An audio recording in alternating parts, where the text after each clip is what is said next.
بسم الله الرحمن الرحيم ياسين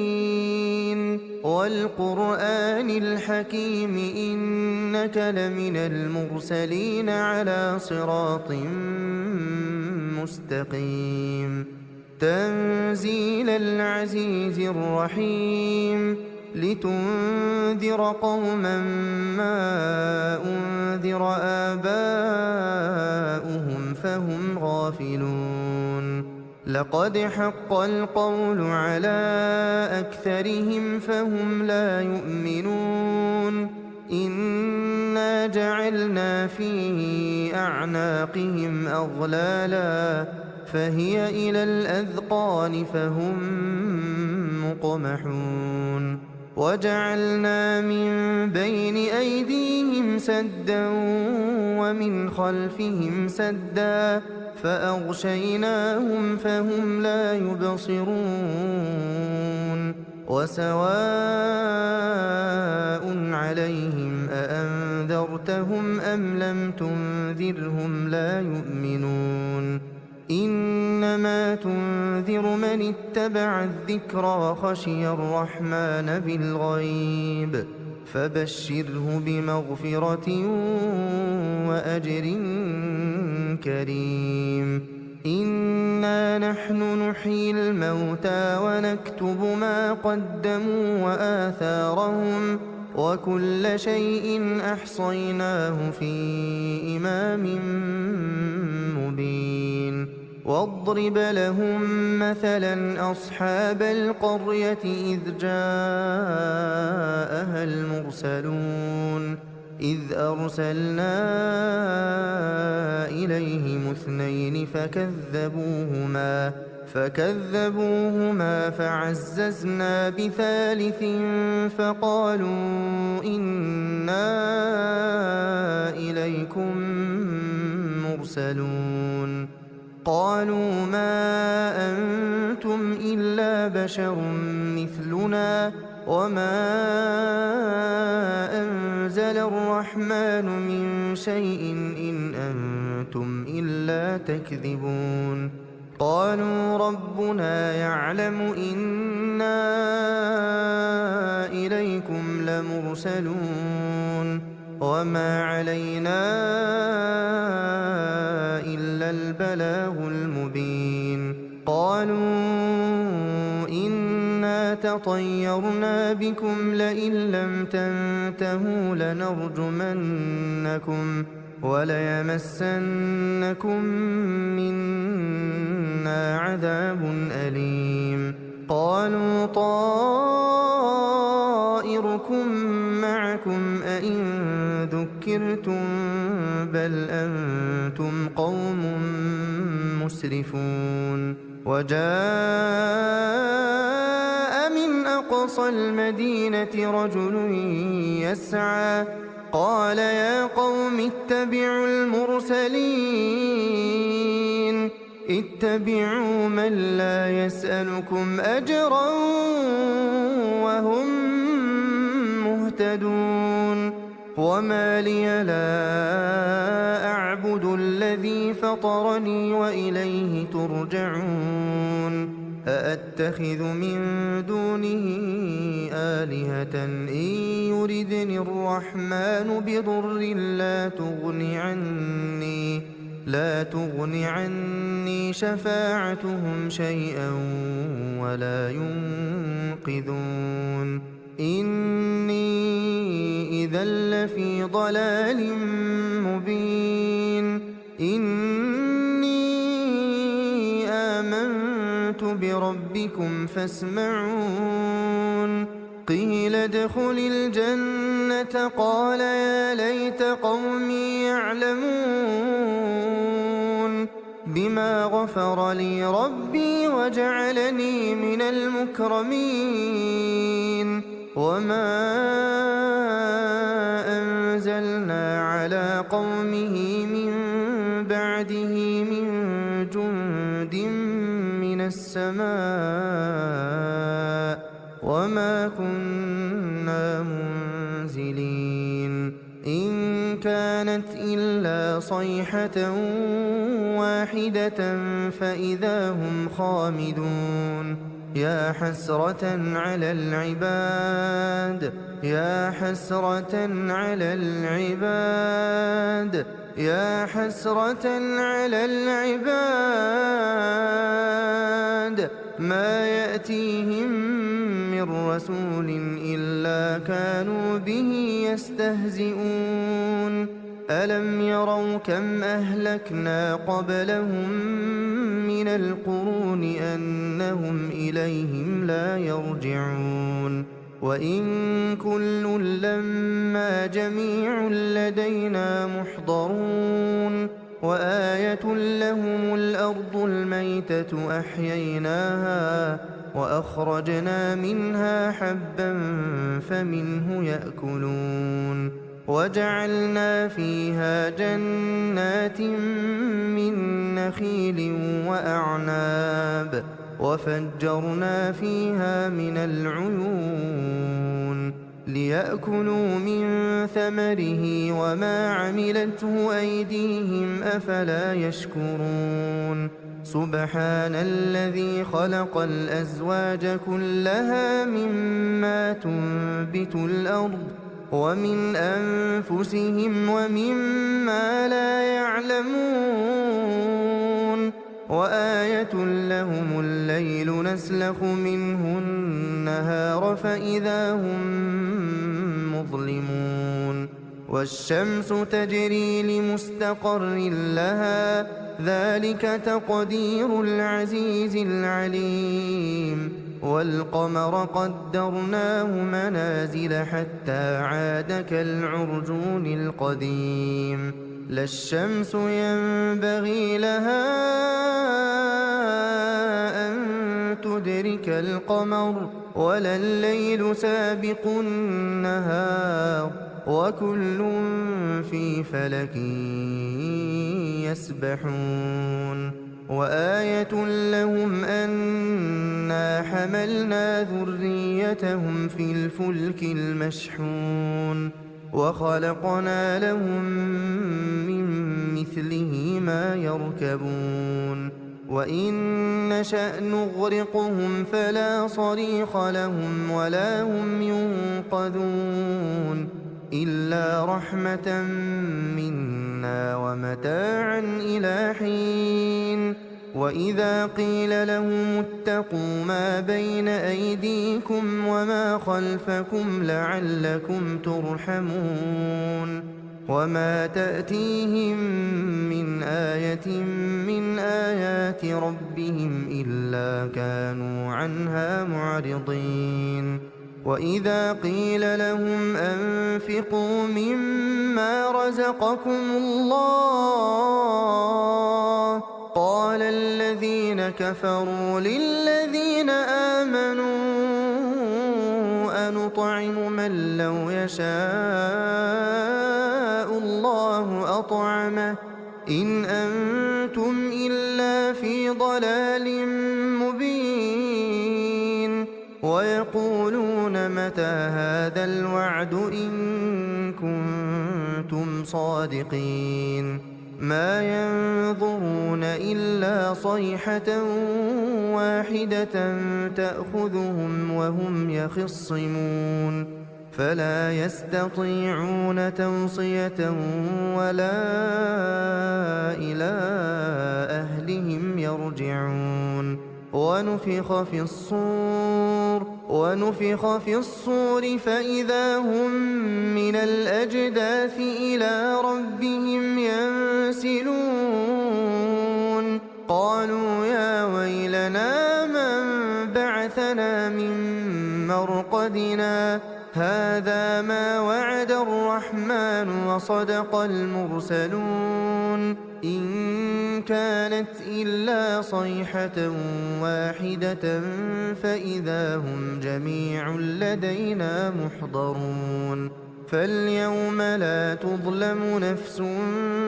شيئا ولا تجزون إلا ما كنتم تعملون إن أصحاب الجنة اليوم في شغل فاكهون هم وأزواجهم في ظلال على الأرائك متكئون لهم فيها فاكهة ولهم ما يدعون سلام قولا من رب رحيم وامتازوا اليوم أيها المجرمون ألم أعهد إليكم يا بني آدم ألا تعبدوا الشيطان إنه لكم عدو مبين وأن اعبدوني هذا صراط مستقيم ولقد أضل منكم جبلا كثيرا أفلم تكونوا تعقلون هذه جهنم التي كنتم توعدون اصلوها اليوم بما كنتم تكفرون اليوم نختم على أفواههم وتكلمنا أيديهم وتشهد أرجلهم بما كانوا يكسبون ولو نشاء لطمسنا على أعينهم فاستبقوا الصراط فأنى يبصرون ولو نشاء لمسخناهم على مكانتهم فما استطاعوا مضيا ولا يرجعون ومن نعمره ننكسه في الخلق أفلا يعقلون وما علمناه الشعر وما ينبغي له إن هو إلا ذكر وقرآن مبين لينذر من كان حيا ويحق القول على الكافرين أولم يروا أنا خلقنا لهم مما عملت أيدينا أنعاما فهم لها مالكون وذللناها لهم فمنها ركوبهم ومنها يأكلون ولهم فيها منافع ومشارب أفلا يشكرون واتخذوا من دون الله آلهة لعلهم ينصرون لا يستطيعون نصرهم وهم لهم جند محضرون فلا يحزنك قولهم إنا نعلم ما يسرون وما يعلنون أولم ير الإنسان أنا خلقناه من نطفة فإذا هو خصيم مبين وضرب لنا مثلا ونسي خلقه قال من يحيي العظام وهي رميم قل يحييها الذي أنشأها أول مرة وهو بكل خلق عليم الذي جعل لكم من الشجر الأخضر نارا فإذا أنتم منه توقدون أوليس الذي خلق السماوات والأرض بقادر على أن يخلق مثلهم بلى وهو الخلاق العليم إنما أمره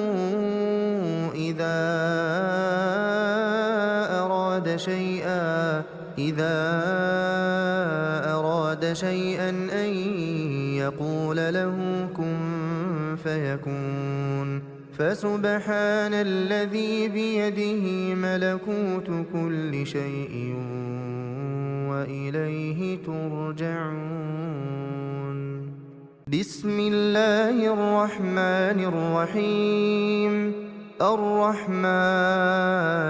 علم القرآن خلق الإنسان علمه البيان الشمس والقمر بحسبان والنجم والشجر يسجدان والسماء رفعها ووضع الميزان ألا تطغوا في الميزان وأقيموا الوزن بالقسط ولا تخسروا الميزان والأرض وضعها للأنام فيها فاكهة والنخل ذات الأكمام والحب ذو العصف والريحان فبأي آلاء ربكما تكذبان خلق الإنسان من صلصال كالفخار وخلق الجان من مارج من نار فبأي آلاء ربكما تكذبان رب المشرقين ورب المغربين فبأي آلاء ربكما تكذبان مرج البحرين يلتقيان بينهما برزخ لا يبغيان فبأي آلاء ربكما تكذبان يخرج منهما اللؤلؤ والمرجان فبأي آلاء ربكما تكذبان وله الجوار المنشآت في البحر كالأعلام فبأي آلاء ربكما تكذبان كل من عليها فان كل من عليها فان ويبقى وجه ربك ذو الجلال والإكرام فبأي آلاء ربكما تكذبان يسأله من في السماوات والأرض كل يوم هو في شأن فبأي آلاء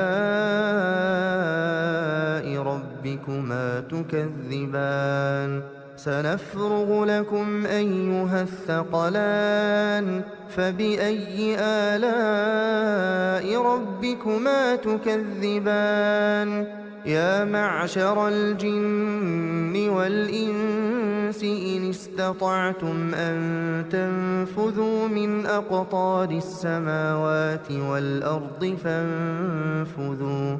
لا تنفذون إلا بسلطان فبأي آلاء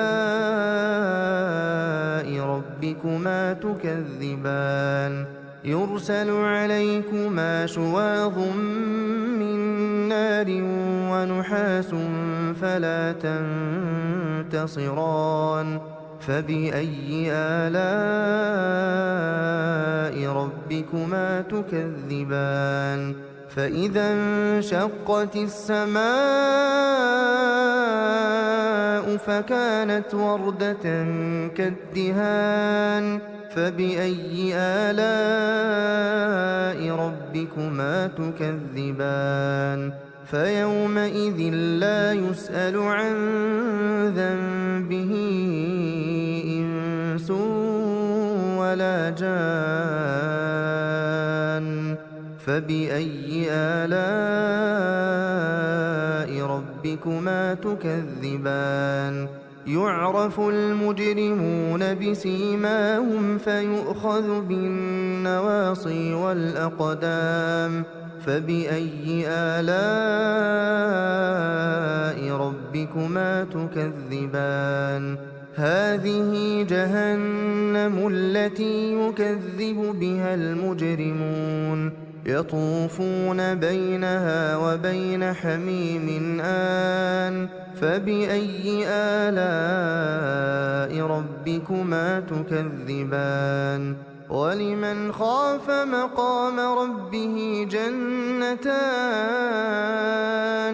فبأي آلاء ربكما تكذبان ذواتا أفنان فبأي آلاء ربكما تكذبان فيهما عينان تجريان فبأي آلاء ربكما تكذبان فيهما من كل فاكهة زوجان فبأي آلاء ربكما تكذبان متكئين على فرش بطائنها من استبرق وجنى الجنتين دان فبأي آلاء ربكما تكذبان فيهن قاصرات الطرف لم يطمثهن إنس قبلهم ولا جان فبأي آلاء ربكما تكذبان كأنهن الياقوت والمرجان فبأي آلاء ربكما تكذبان هل جزاء الإحسان إلا الإحسان فبأي آلاء ربكما تكذبان ومن دونهما جنتان فبأي آلاء ربكما تكذبان مدهامتان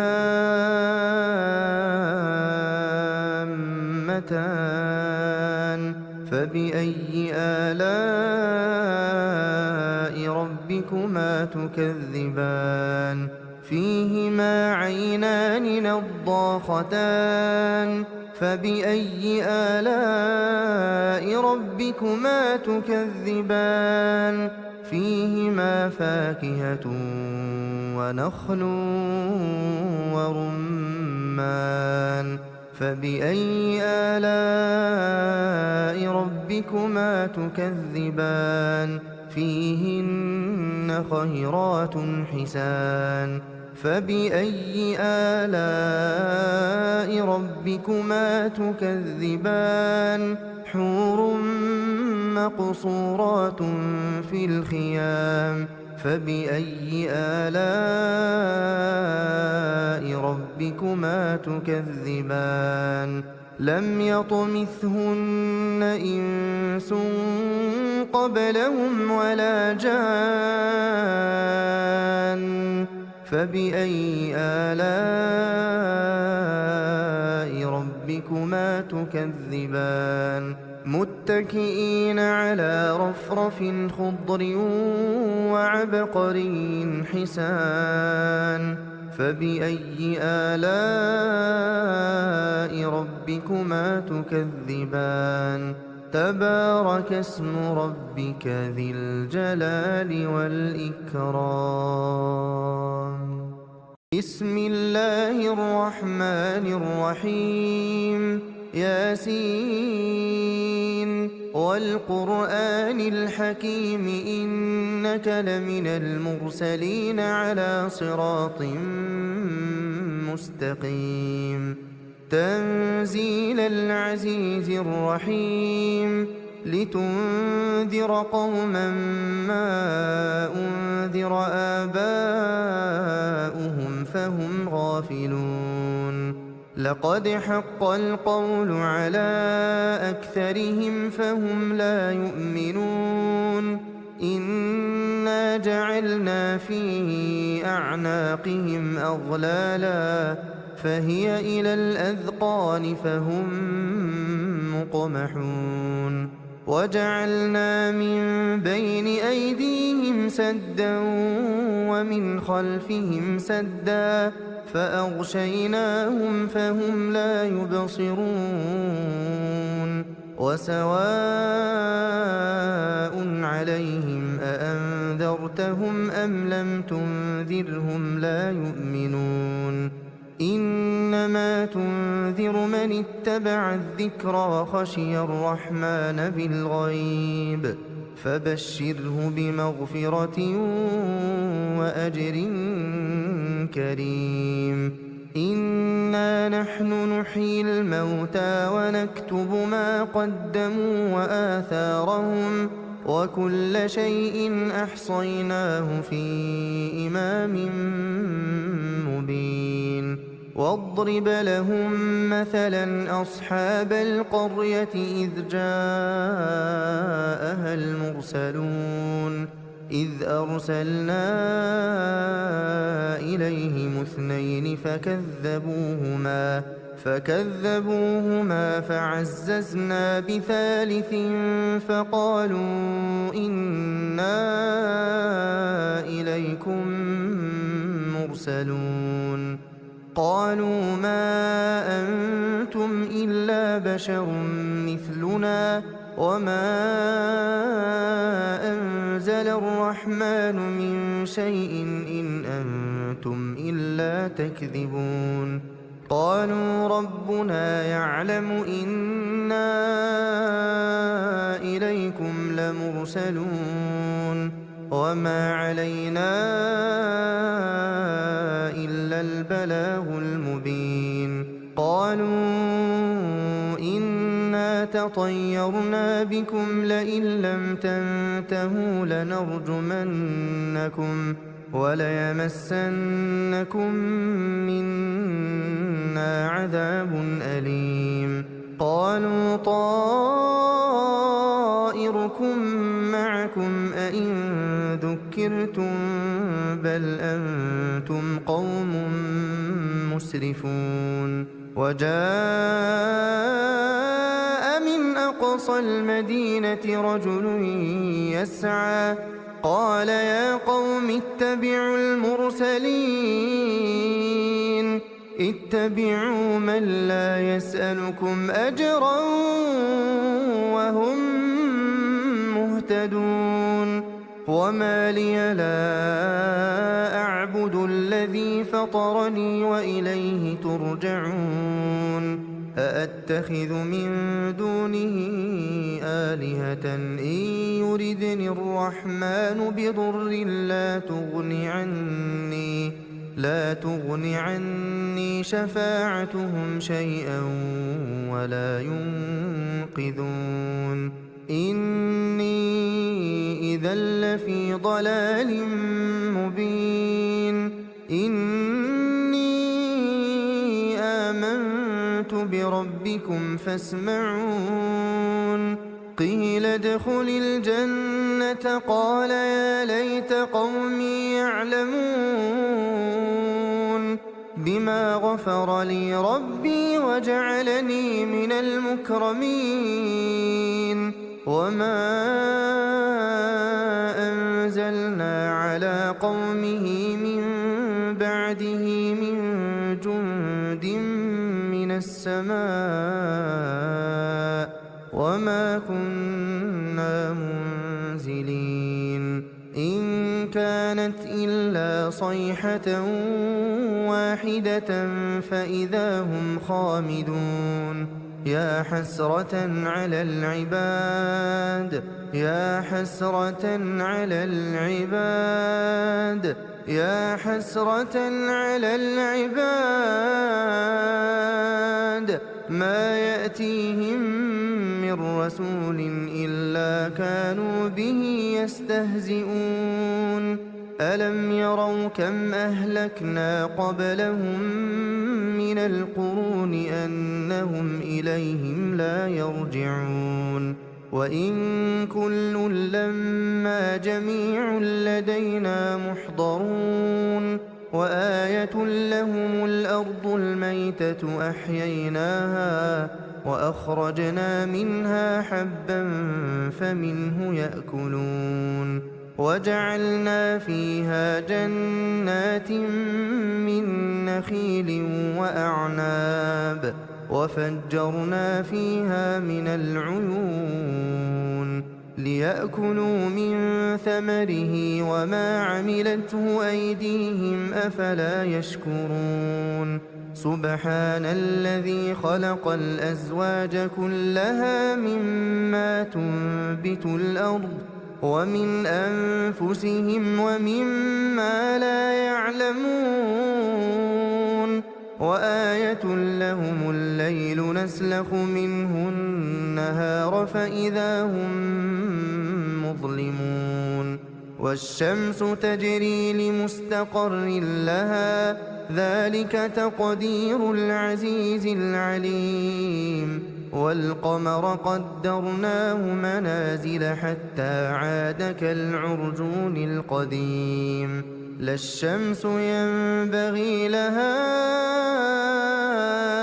أن تدرك القمر ولا الليل سابق النهار وكل في فلك يسبحون وآية لهم أنا حملنا ذريتهم في الفلك المشحون وخلقنا لهم من مثله ما يركبون وإن نشأ نغرقهم فلا صريخ لهم ولا هم ينقذون إلا رحمة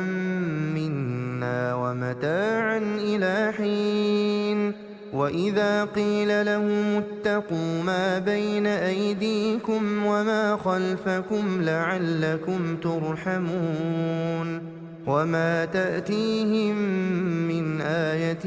من آيات ربهم إلا كانوا عنها معرضين وإذا قيل لهم أنفقوا مما رزقكم الله قال الذين كفروا للذين آمنوا أنطعم من لو يشاء الله أطعمه إن أنتم إلا في ضلال مبين ويقولون متى هذا الوعد إن كنتم صادقين ما ينظرون إلا صيحة واحدة تأخذهم وهم يخصمون فلا يستطيعون توصية ولا إلى أهلهم يرجعون ونفخ في الصور فإذا هم من الأجداث إلى ربهم ينسلون قالوا يا ويلنا من بعثنا من مرقدنا هذا ما وعد الرحمن وصدق المرسلون إن كانت إلا صيحة واحدة فإذا هم جميع لدينا محضرون فاليوم لا تظلم نفس شيئا ولا تجزون إلا ما كنتم تعملون إن أصحاب الجنة اليوم في شغل فاكهون هم وأزواجهم في ظلال على الأرائك متكئون لهم فيها فاكهة ولهم ما يدعون سلام قولا من رب رحيم وامتازوا اليوم أيها المجرمون ألم أعهد إليكم يا بني آدم ألا تعبدوا الشيطان إنه لكم عدو مبين وأن اعبدوني هذا صراط مستقيم ولقد أضل منكم جبلا كثيرا أفلم تكونوا تعقلون هذه جهنم التي كنتم توعدون اصلوها اليوم بما كنتم تكفرون اليوم نختم على أفواههم وتكلمنا أيديهم وتشهد أرجلهم بما كانوا يكسبون ولو نشاء لطمسنا على أعينهم فاستبقوا الصراط فأنى يبصرون ولو نشاء لمسخناهم على مكانتهم فما استطاعوا مضيا ولا يرجعون ومن نعمره ننكسه في الخلق أفلا يعقلون وما علمناه الشعر وما ينبغي له إن هو إلا ذكر وقرآن مبين لينذر من كان حيا ويحق القول على الكافرين أولم يروا أنا خلقنا لهم مما عملت أيدينا أنعاما فهم لها مالكون وذللناها لهم فمنها ركوبهم ومنها يأكلون ولهم فيها منافع ومشارب أفلا يشكرون واتخذوا من دون الله آلهة لعلهم ينصرون لا يستطيعون نصرهم وهم لهم جند محضرون فلا يحزنك قولهم إنا نعلم ما يسرون وما يعلنون أولم ير الإنسان أنا خلقناه من نطفة فإذا هو خصيم مبين وضرب لنا مثلا ونسي خلقه قال من يحيي العظام وهي رميم قل يحييها الذي أنشأها أول مرة وهو بكل خلق عليم الذي جعل لكم من الشجر الأخضر نارا فإذا أنتم منه توقدون أوليس الذي خلق السماوات والأرض بقادر على أن يخلق مثلهم بلى وهو الخلاق العليم إنما أمره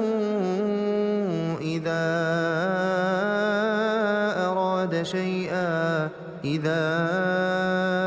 أراد شيئا أن يقول له كن فيكون فسبحان الذي بيده ملكوت كل شيء وإليه ترجعون بسم الله الرحمن الرحيم الرحمن علم القرآن خلق الإنسان علمه البيان الشمس والقمر بحسبان والنجم والشجر يسجدان والسماء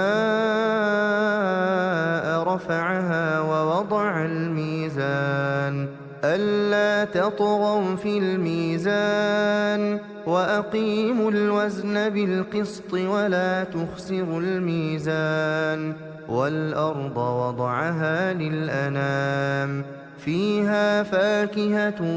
والنخل ذات الأكمام والحب ذو العصف والريحان فبأي آلاء ربكما تكذبان خلق الإنسان من صلصال كالفخار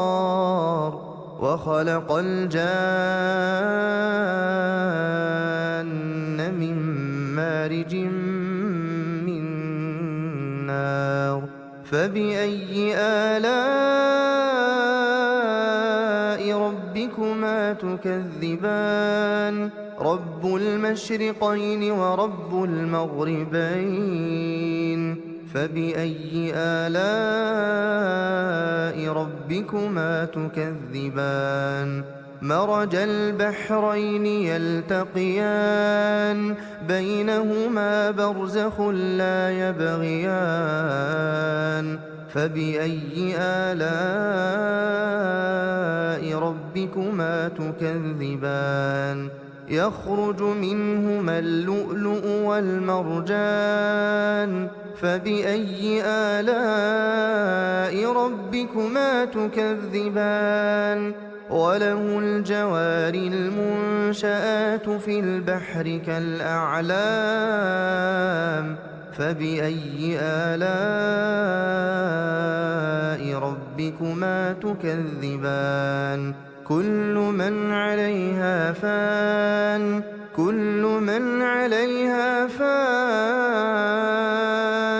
ويبقى وجه ربك ذو الجلال والإكرام فبأي آلاء ربكما تكذبان يسأله من في السماوات والأرض كل يوم هو في شأن فبأي آلاء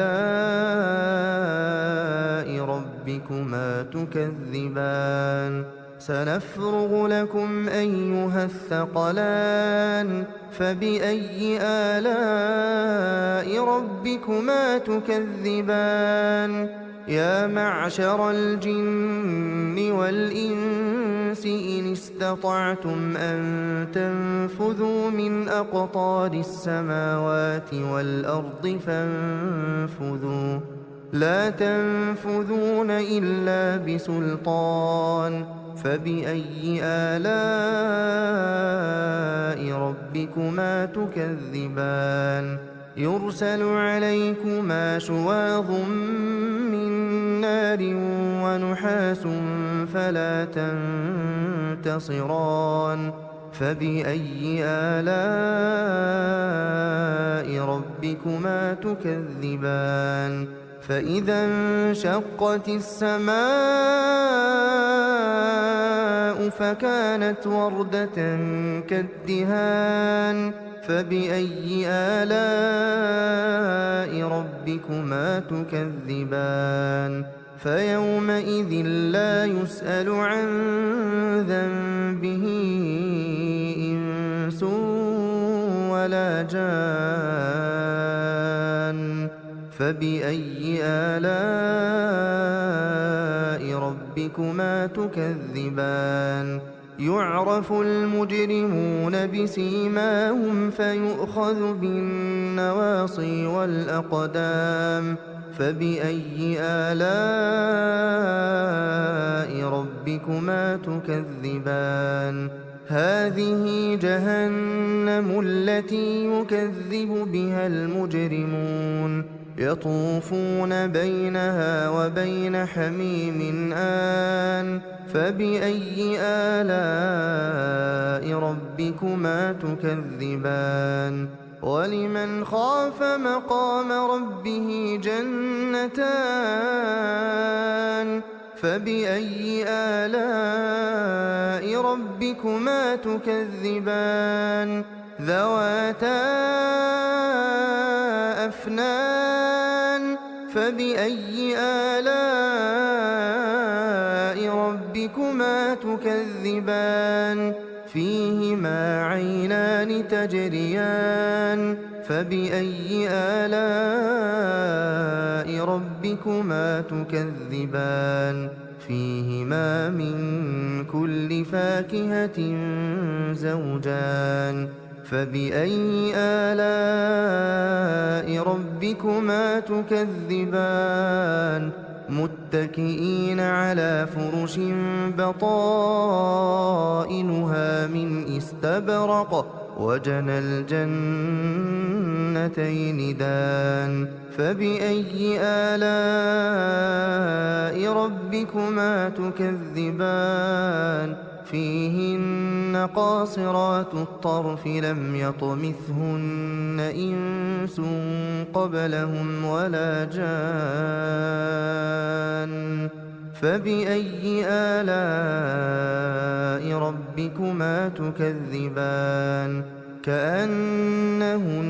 الياقوت والمرجان فبأي آلاء ربكما تكذبان هل جزاء الإحسان إلا الإحسان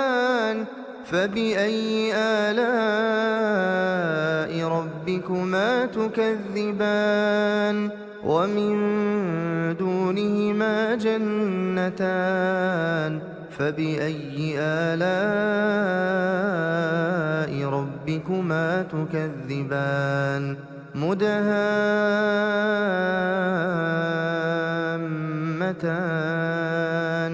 فبأي آلاء ربكما تكذبان فيهما عينان نضاختان فبأي آلاء ربكما تكذبان فيهما فاكهة ونخل ورمان فبأي آلاء ربكما تكذبان فيهن خيرات حسان فبأي آلاء ربكما تكذبان حور مقصورات في الخيام فبأي آلاء ربكما تكذبان لم يطمثهن إنس قبلهم ولا جان فبأي آلاء ربكما تكذبان متكئين على رفرف خضر وعبقري حسان فبأي آلاء ربكما تكذبان تبارك اسم ربك ذي الجلال والإكرام بسم الله الرحمن الرحيم ياسين والقرآن الحكيم إنك لمن المرسلين على صراط مستقيم تنزيل العزيز الرحيم لتنذر قوما ما أنذر آباؤهم فهم غافلون لقد حق القول على أكثرهم فهم لا يؤمنون إنا جعلنا في أعناقهم أغلالا فهي إلى الأذقان فهم مقمحون وجعلنا من بين أيديهم سدا ومن خلفهم سدا فأغشيناهم فهم لا يبصرون وسواء عليهم أأنذرتهم أم لم تنذرهم لا يؤمنون إنما تنذر من اتبع الذكر وخشي الرحمن بالغيب فبشره بمغفرة وأجر كريم إنا نحن نحيي الموتى ونكتب ما قدموا وآثارهم وكل شيء أحصيناه في إمام مبين واضرب لهم مثلا أصحاب القرية إذ جاءها المرسلون إذ أرسلنا إليهم اثنين فكذبوهما فعززنا بثالث فقالوا إنا إليكم مرسلون قالوا ما أنتم إلا بشر مثلنا وما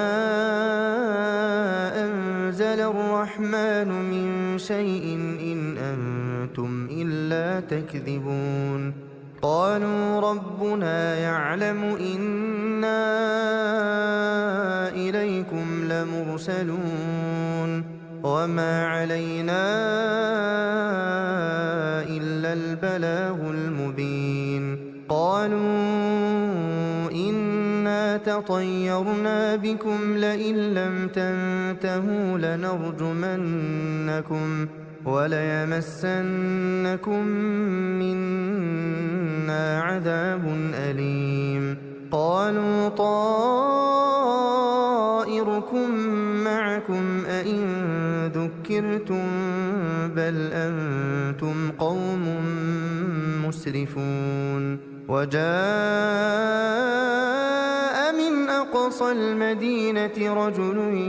يسعى قال يا قوم اتبعوا المرسلين اتبعوا من لا يسألكم أجرا وهم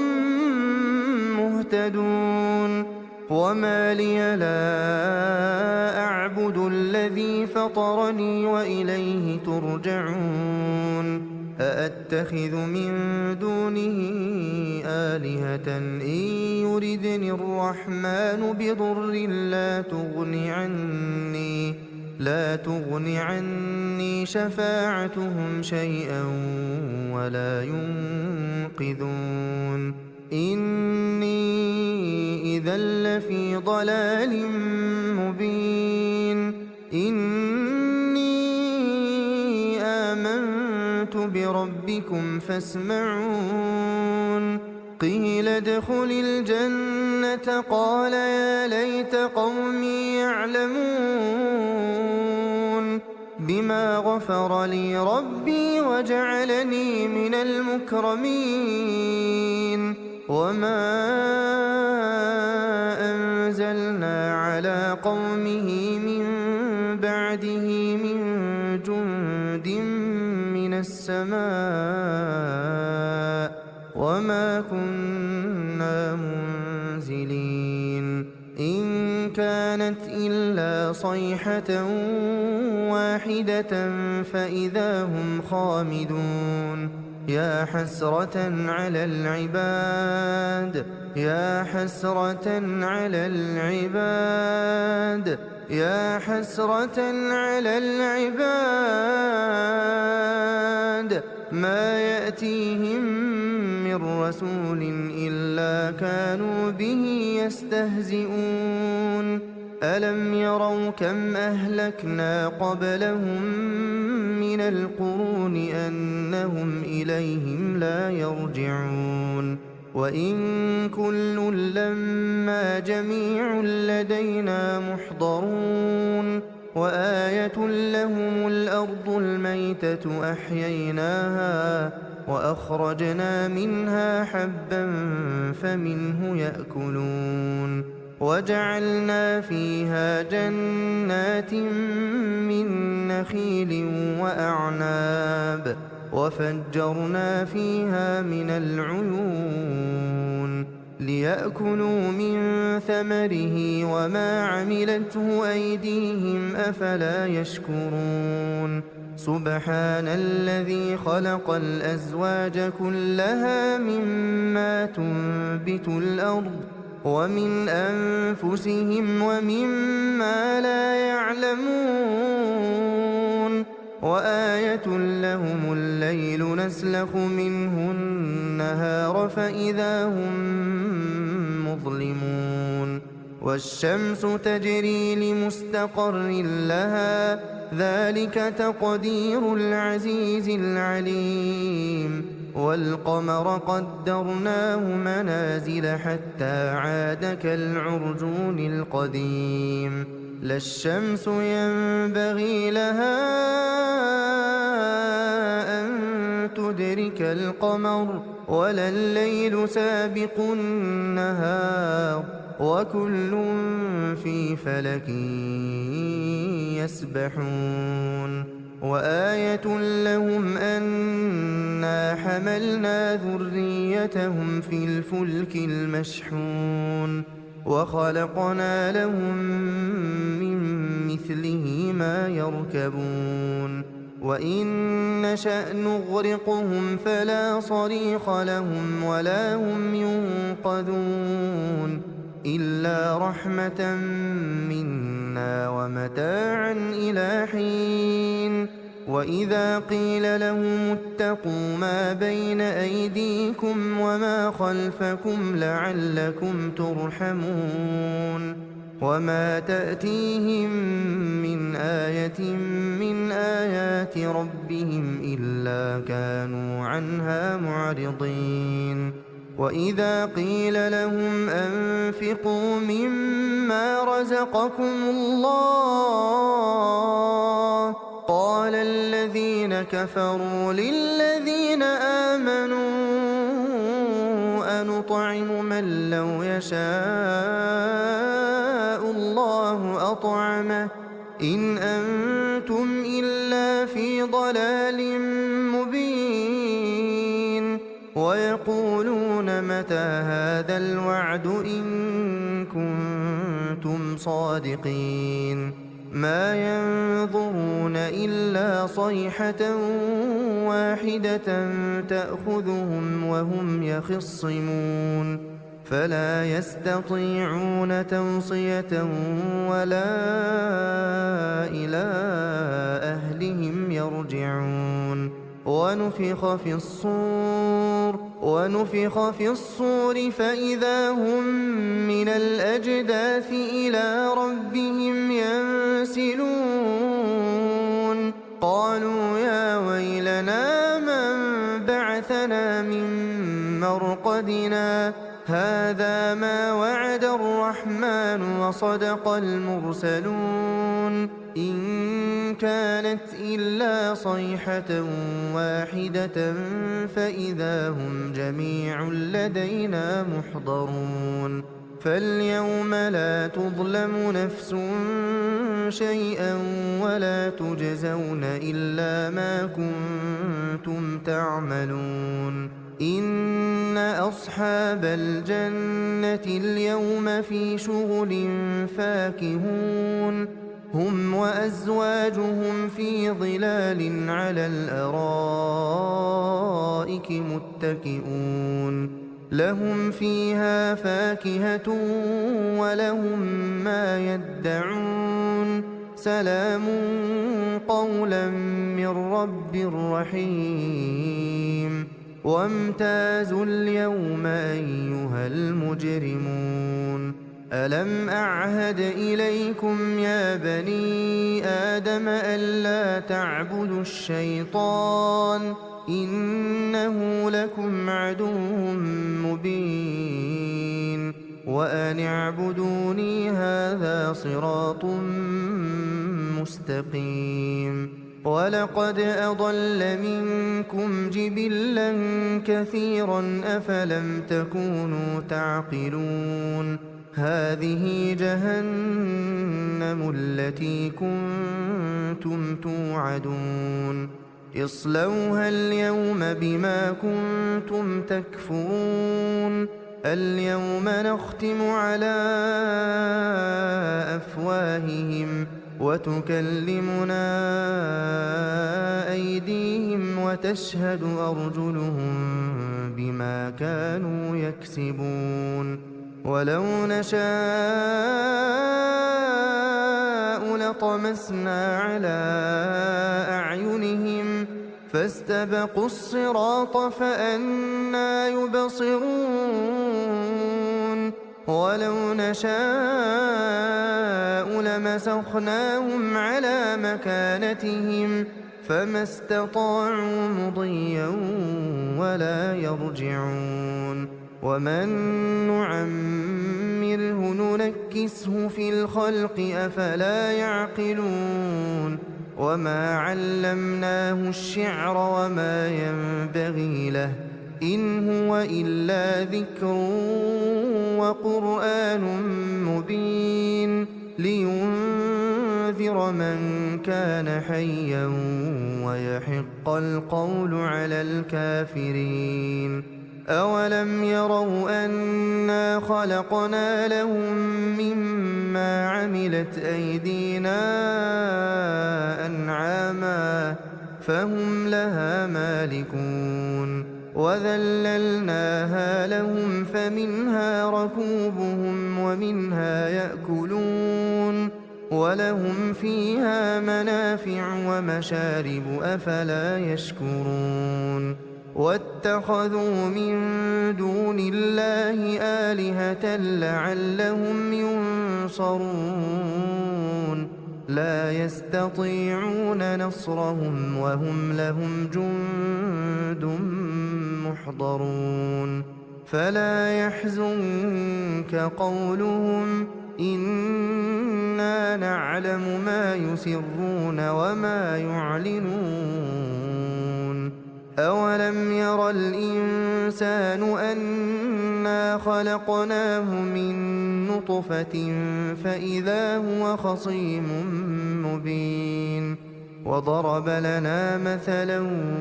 ونسي خلقه قال من يحيي العظام وهي رميم قل يحييها الذي أنشأها أول مرة وهو بكل خلق عليم الذي جعل لكم من الشجر الأخضر نارا فإذا أنتم منه توقدون أوليس الذي خلق السماوات والأرض بقادر على أن يخلق مثلهم بلى وهو الخلاق العليم إنما أمره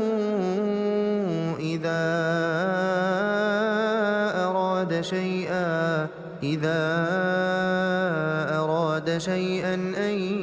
يقول له كن فيكون فسبحان الذي بيده ملكوت كل شيء وإليه ترجعون بسم الله الرحمن الرحيم الرحمن علم القرآن خلق الإنسان علمه البيان الشمس والقمر بحسبان والنجم والشجر يسجدان والسماء رفعها ووضع الميزان ألا تطغوا في الميزان وأقيموا الوزن بالقسط ولا تخسروا الميزان والأرض وضعها للأنام فيها فاكهة والنخل ذات الأكمام والحب ذو العصف والريحان فبأي آلاء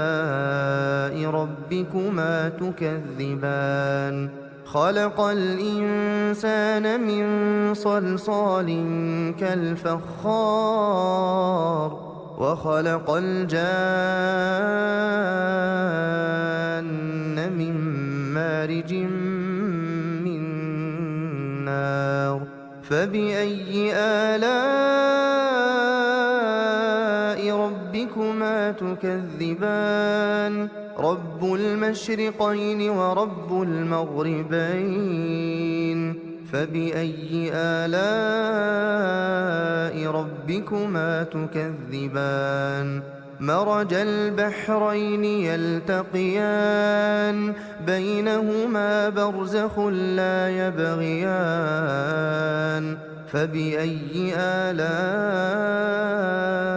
ربكما تكذبان يخرج منهما اللؤلؤ والمرجان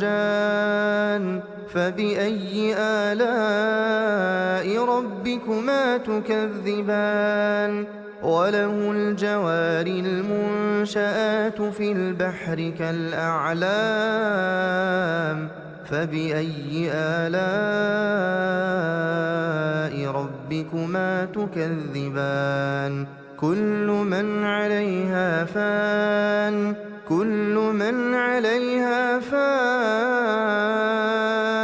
ويبقى وجه ربك ذو الجلال والإكرام فبأي آلاء ربكما تكذبان يسأله من في السماوات والأرض كل يوم هو في شأن فبأي آلاء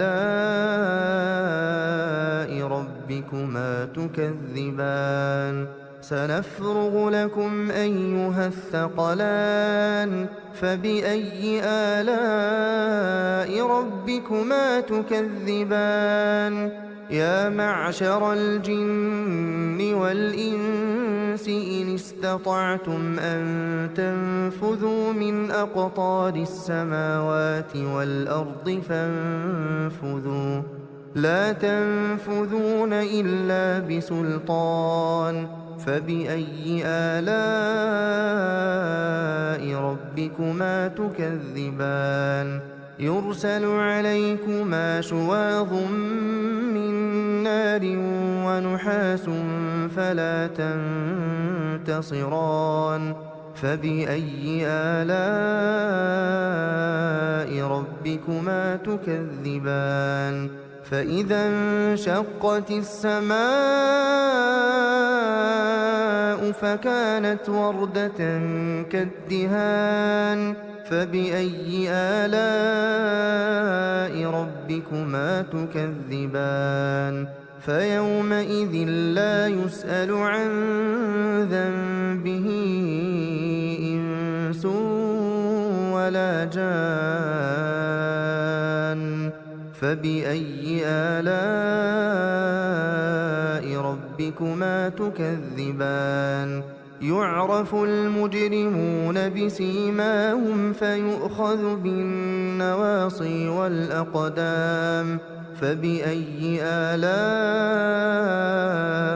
ربكما تكذبان هذه جهنم التي يكذب بها المجرمون يطوفون بينها وبين حميم آن فبأي آلاء ربكما تكذبان ولمن خاف مقام ربه جنتان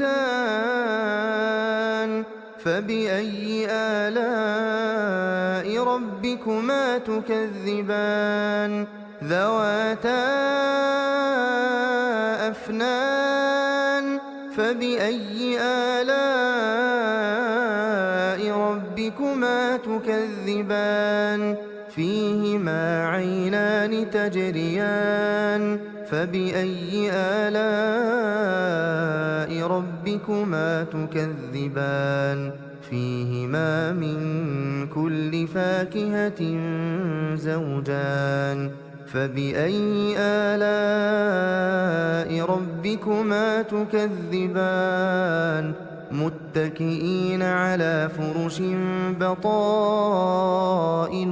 من استبرق وجنى الجنتين دان فبأي آلاء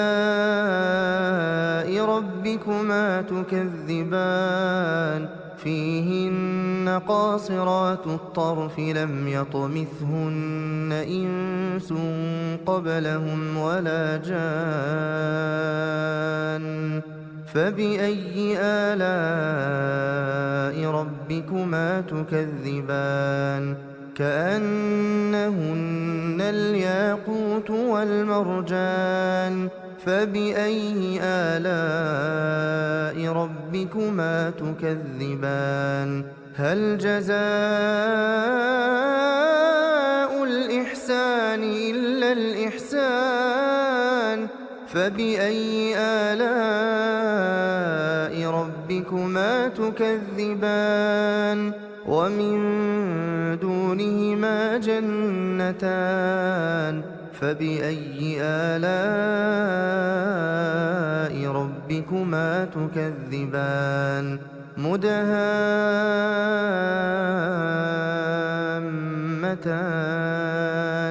فبأي آلاء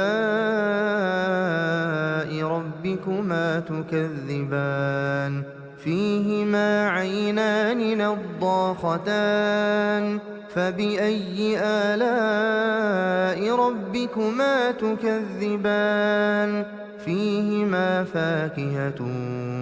ونخل ورمان فبأي آلاء ربكما تكذبان فيهن خيرات حسان فبأي آلاء ربكما تكذبان حور مقصورات في الخيام فبأي آلاء ربكما تكذبان لم يطمثهن إنس قبلهم ولا جان فبأي آلاء ربكما تكذبان متكئين على رفرف خضر وعبقري حسان فبأي آلاء ربكما تكذبان تبارك اسم ربك ذي الجلال والإكرام بسم الله الرحمن الرحيم ياسين والقرآن الحكيم إنك لمن المرسلين على صراط مستقيم تنزيل العزيز الرحيم لتنذر قوما ما أنذر آباؤهم فهم غافلون لقد حق القول على أكثرهم فهم لا يؤمنون إنا جعلنا في أعناقهم أغلالا فهي إلى الأذقان فهم مقمحون وجعلنا من بين أيديهم سدا ومن خلفهم سدا فأغشيناهم فهم لا يبصرون وسواء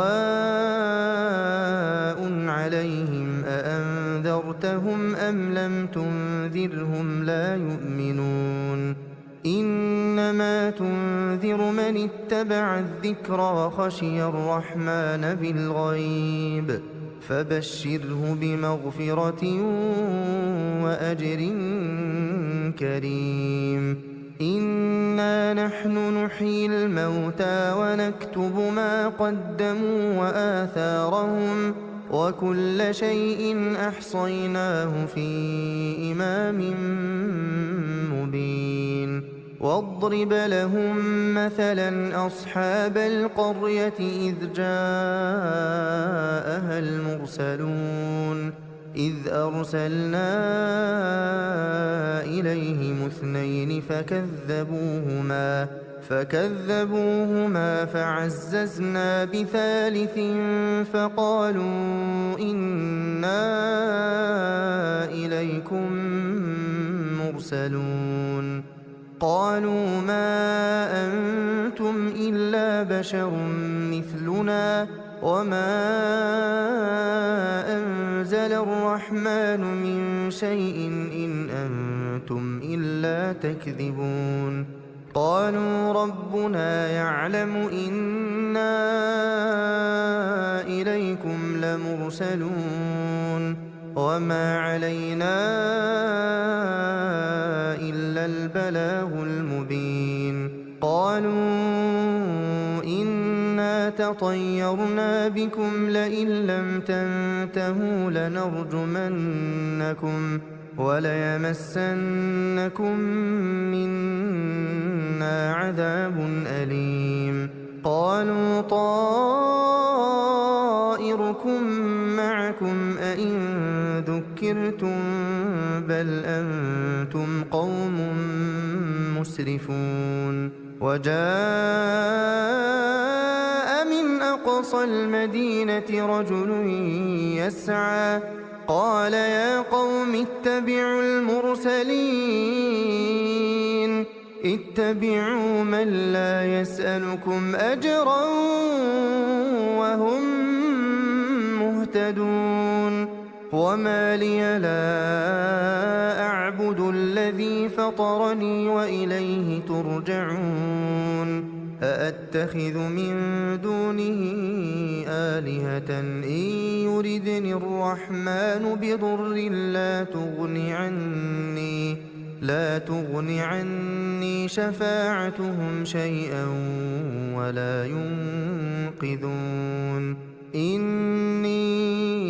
إذا لفي ضلال مبين إني آمنت بربكم فاسمعون قيل ادخل الجنة قال يا ليت قومي يعلمون بما غفر لي ربي وجعلني من المكرمين وما أنزلنا على قومه من بعده من جند من السماء وما كنا منزلين إن كانت إلا صيحة واحدة فإذا هم خامدون يا حسرة على العباد يا حسرة على العباد يا حسرة على العباد ما يأتيهم من رسول إلا كانوا به يستهزئون ألم يروا كم أهلكنا قبلهم من القرون أنهم إليهم لا يرجعون وإن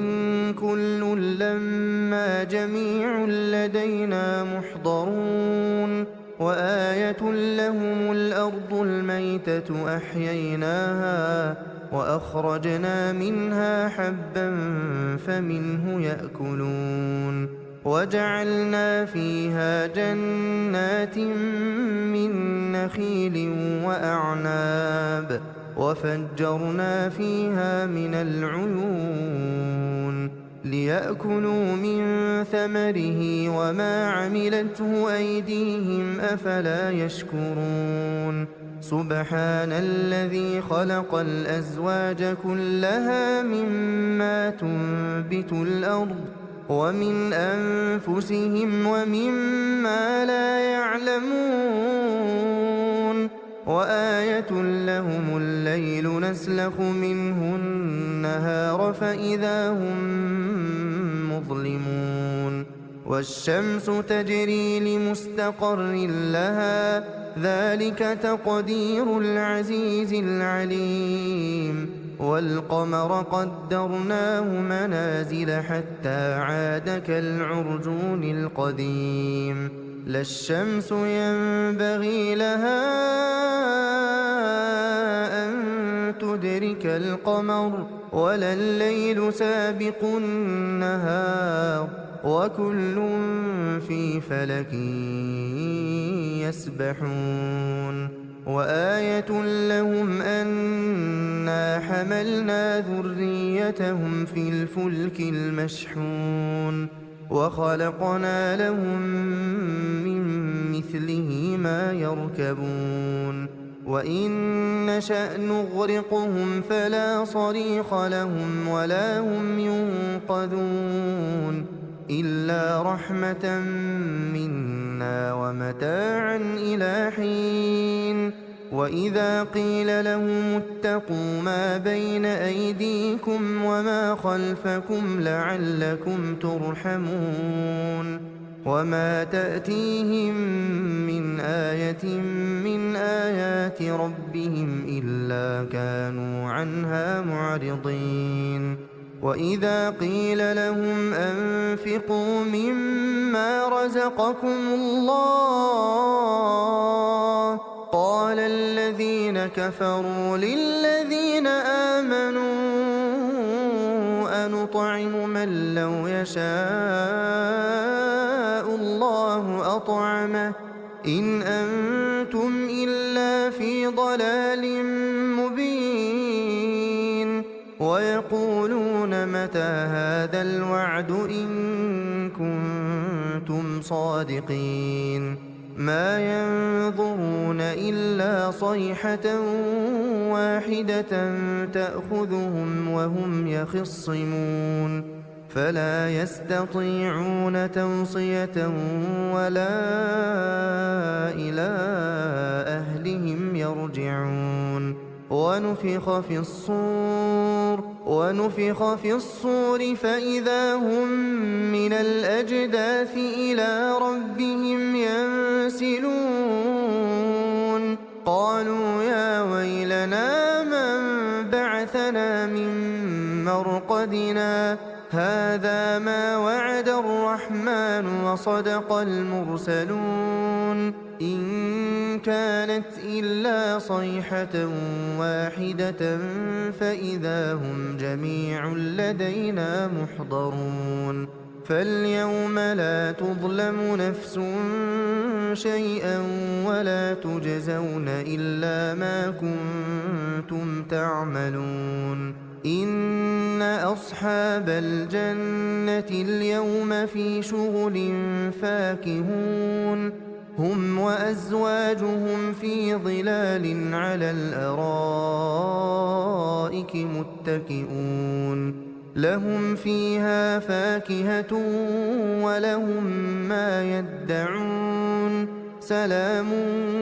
قولا من رب رحيم وامتازوا اليوم أيها المجرمون ألم أعهد إليكم يا بني آدم ألا تعبدوا الشيطان إنه لكم عدو مبين وأن اعبدوني هذا صراط مستقيم ولقد أضل منكم جبلا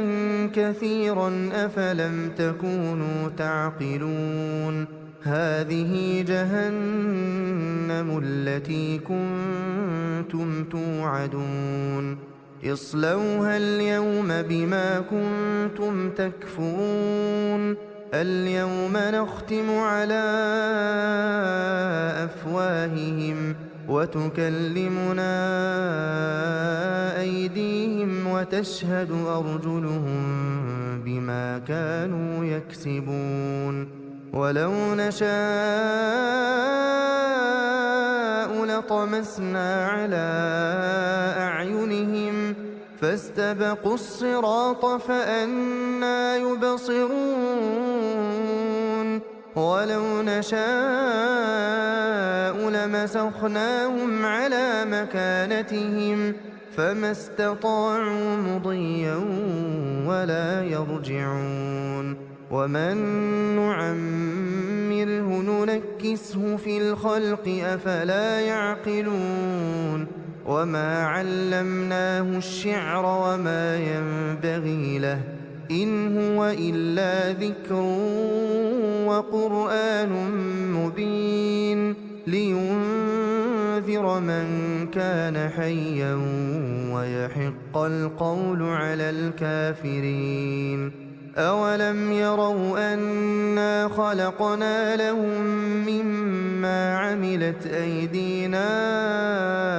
أنعاما فهم لها مالكون وذللناها لهم فمنها ركوبهم ومنها يأكلون ولهم فيها منافع ومشارب أفلا يشكرون واتخذوا من دون الله آلهة لعلهم ينصرون لا يستطيعون نصرهم وهم لهم جند محضرون فلا يحزنك قولهم إنا نعلم ما يسرون وما يعلنون أولم ير الإنسان أنا خلقناه من نطفة فإذا هو خصيم مبين وضرب لنا مثلا ونسي خلقه قال من يحيي العظام وهي رميم قل يحييها الذي أنشأها أول مرة وهو بكل خلق عليم الذي جعل لكم من الشجر الأخضر نارا فإذا أنتم منه توقدون أوليس الذي خلق السماوات والأرض بقادر على أن يخلق مثلهم بلى وهو الخلاق العليم إنما أمره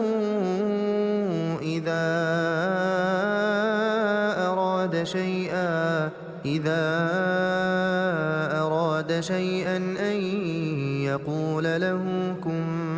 فيكون فسبحان الذي بيده ملكوت كل شيء وإليه ترجعون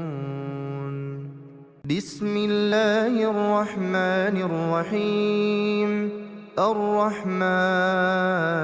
علم القرآن خلق الإنسان علمه البيان الشمس والقمر بحسبان والنجم والشجر يسجدان والسماء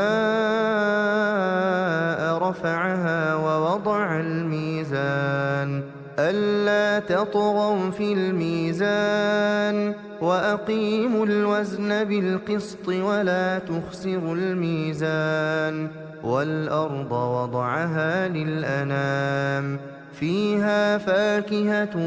والنخل ذات الأكمام والحب ذو العصف والريحان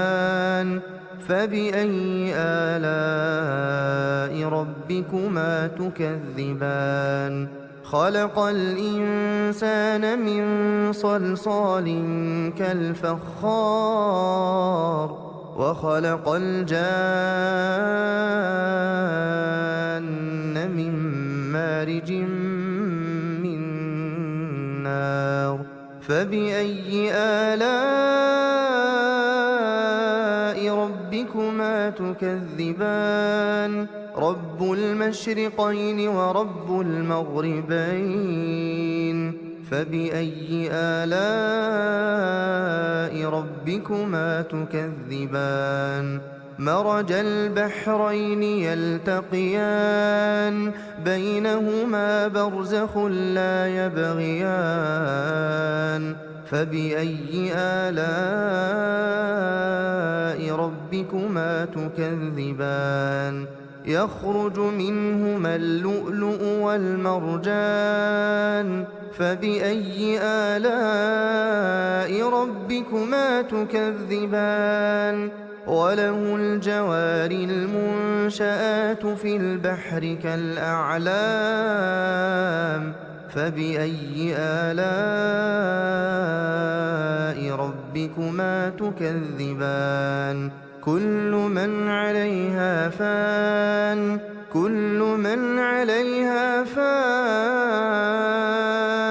ويبقى وجه ربك ذو الجلال والإكرام فبأي آلاء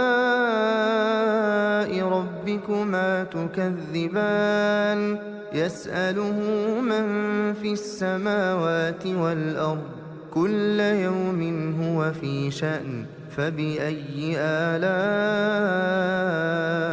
ربكما تكذبان سنفرغ لكم أيها الثقلان فبأي آلاء ربكما تكذبان يا معشر الجن والإنس إن استطعتم أن تنفذوا من أقطار السماوات والأرض فانفذوا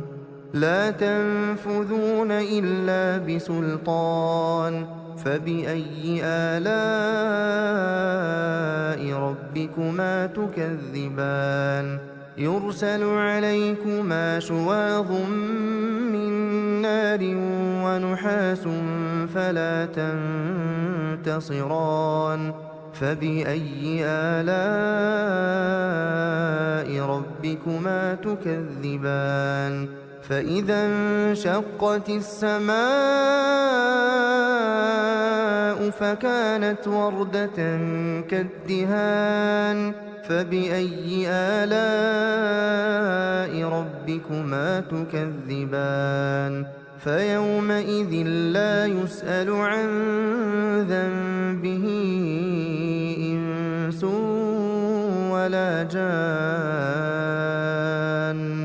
فبأي آلاء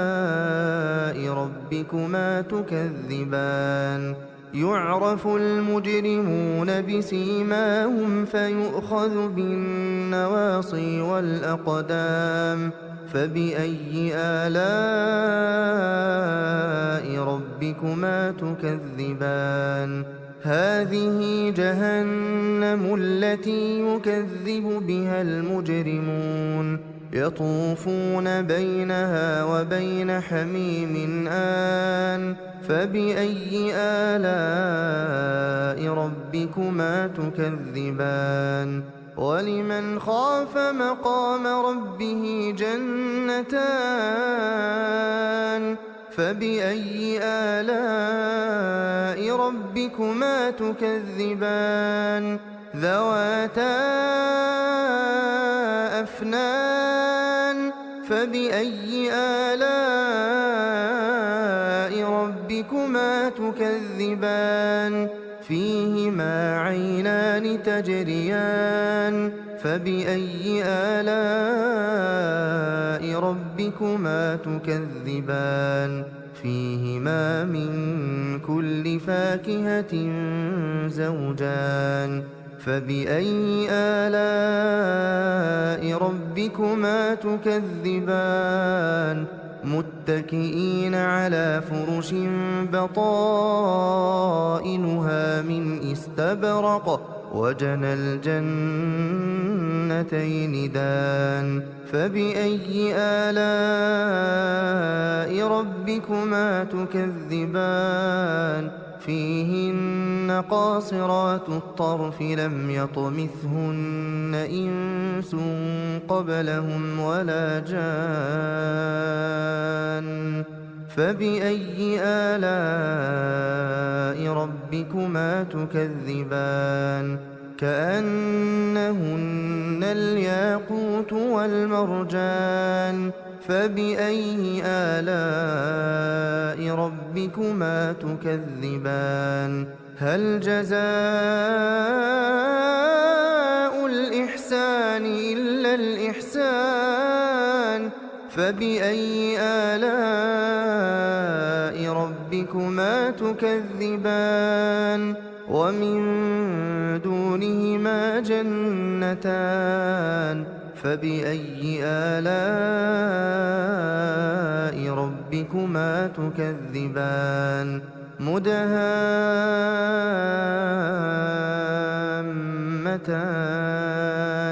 فبأي آلاء ربكما تكذبان فيهما عينان نضاختان فبأي آلاء ربكما تكذبان فيهما فاكهة ونخل ورمان فبأي آلاء ربكما تكذبان فيهن خيرات حسان فبأي آلاء ربكما تكذبان حور مقصورات في الخيام فبأي آلاء ربكما تكذبان لم يطمثهن إنس قبلهم ولا جان فبأي آلاء ربكما تكذبان متكئين على رفرف خضر وعبقري حسان فبأي آلاء ربكما تكذبان تبارك اسم ربك ذي الجلال والإكرام